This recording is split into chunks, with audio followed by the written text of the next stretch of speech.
oportunidad tenemos este trimestre de estudiar las vidas de misioneros que están registrados en las Sagradas Escrituras y que son muchos de ellos inusuales.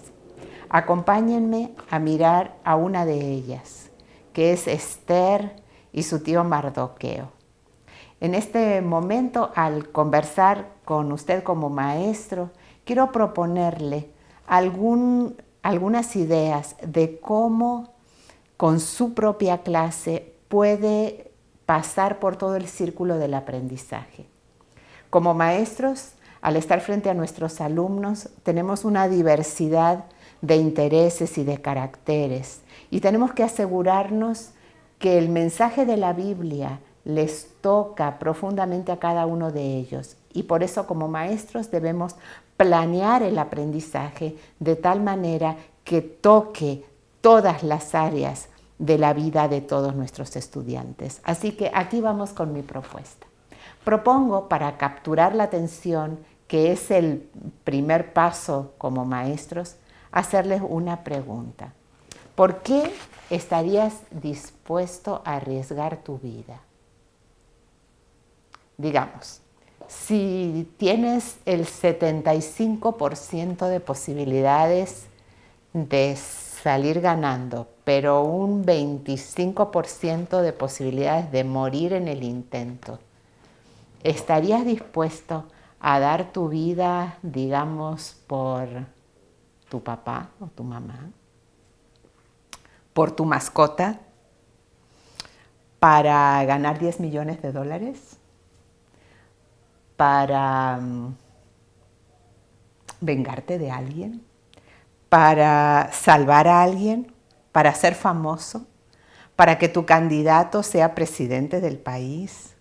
¿Por qué estarías dispuesto a dar tu vida? Y podemos pedirle a los alumnos que hagan así, si le estarían dispuestos, que hagan así si no están dispuestos o que hagan así si no. Y esto se puede armar una hermosa discusión. Luego le preguntamos, ¿por qué sí? ¿Por qué no estarías dispuesto? ¿A qué estarías dispuesto a arriesgar tu vida y a qué no estarías dispuesto a arriesgar tu vida? Porque de eso se trata. Entonces, luego que comparten ese momento, para conectar con el estudio de la lección, puedes preguntar, ¿en algún momento alguno de ustedes ha sentido que ha estado en un determinado lugar porque Dios lo puso allí con un propósito?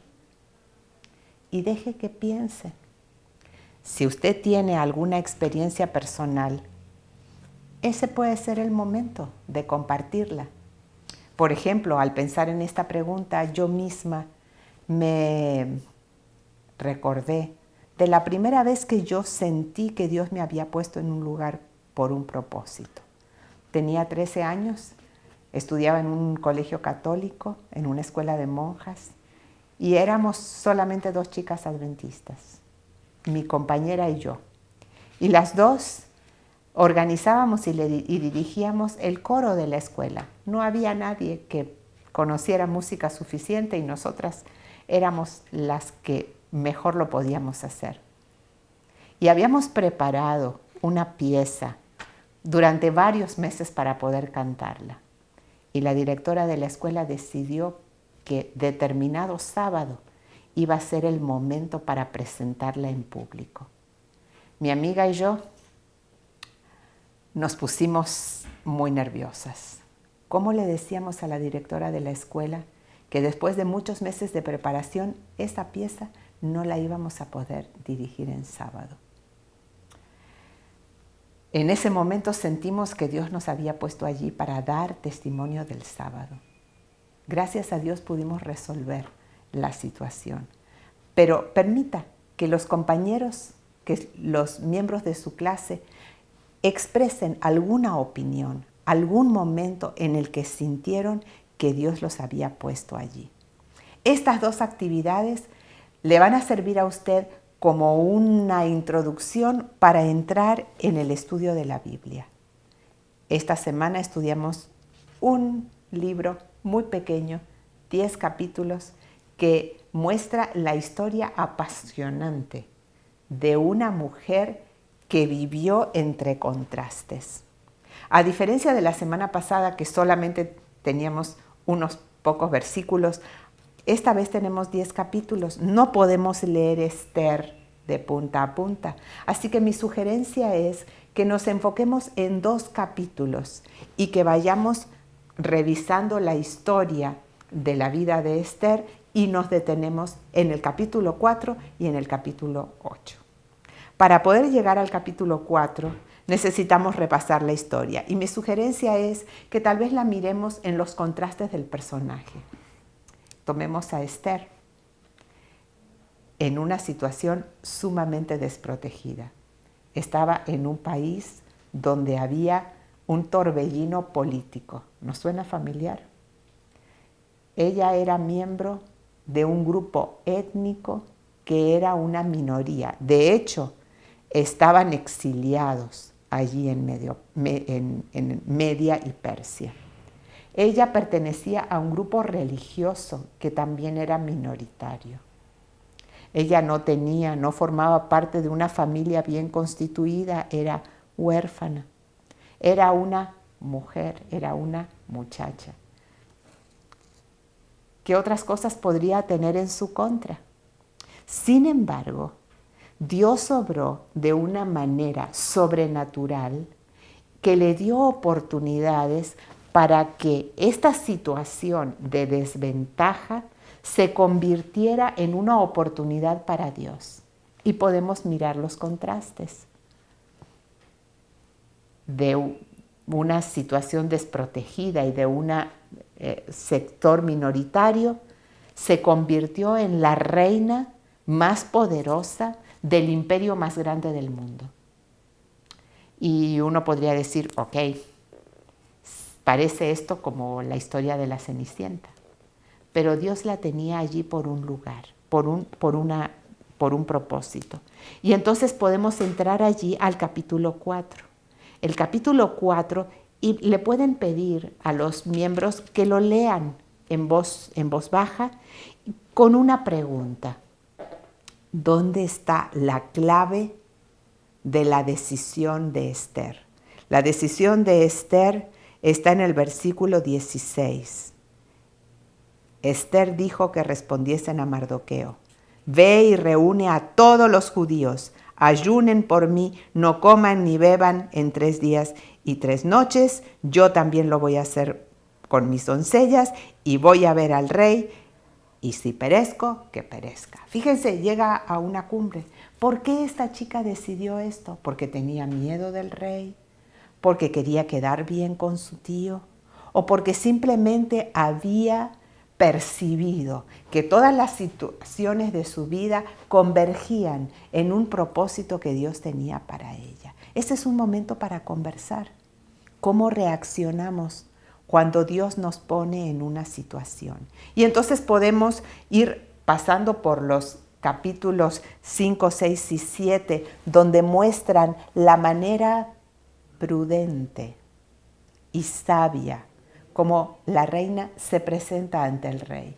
Es decir, ella podría haber dicho, ok, que Dios haga lo que quiera, pero sin embargo utiliza las herramientas para caerle bien al rey, para crear una situación, y entonces llegamos al capítulo 8, donde está el desenlace. Y mi sugerencia es que le pidan a los miembros de la iglesia que lean el capítulo 8, mirando cómo el rey reacciona para defender a su pueblo. Y luego podemos comentar sobre esto. Es muy importante, maestros, asegurarnos que los miembros de la iglesia han abierto su Biblia y han leído la palabra de Dios. Mis palabras pueden abrir el interés, pero la palabra de Dios, leída y bebida en el momento, va a calmar la sed espiritual y va a responder las preguntas. Y entonces, terminado de mirar el capítulo 8, podemos preguntar a nuestros estudiantes, ¿qué principios encontramos en esta historia que nos ayudan a nosotros a ser misioneros en situaciones difíciles? Y dejen que los estudiantes hablen. Yo encontré 3 de estos principios y usted puede compartirlos o puede buscar los suyos. Para mí, el primer principio es la negación a sí mismo. Esther no sintió que ella era la más importante, sino que su pueblo era lo más importante y que Dios la había puesto allí. Un segundo principio tiene que ver con el valor de vivir con lo que yo creo. Y un tercer principio es que ese valor puede llevarme a mí, por la gracia de Dios, hasta situaciones que pueden ser heroicas. Les sugiero que para cerrar el ciclo del aprendizaje, reflexionemos sobre cómo nosotros podemos encontrarnos en situaciones como la de Esther. En el mundo en el que vivimos, estamos llenos de oportunidades de testificar y es posible que Dios nos haya puesto en ese trabajo, en esa comunidad, en esa familia, en ese club con un propósito. Lo animo a volver a leer algunos capítulos del Camino a Cristo que nos dan algunas ideas muy valiosas sobre cómo podemos aplicar los principios de Esther a nuestra vida. Y solamente leo una frase que a lo mejor le puede ayudar a usted, que está en la página 78 de mi versión y dice: si hemos probado y visto que el Señor es bueno, tendremos algo que decir. Si hemos probado y visto que el Señor es bueno, tendremos algo que decir. ¿Has probado? ¿Has visto que el Señor es bueno? ¿Has probado? ¿Has visto lo que Dios puede hacer por ti? Si no lo has hecho, aprovecha la próxima semana. Dios te tiene en el lugar donde estás con un propósito para cumplir su voluntad. Anímate para que Dios pueda sorprenderte a ti y al mundo tan sediento con tu presencia y tu testificación. Bendiciones el próximo sábado al dirigir esta lección de Escuela Sabática.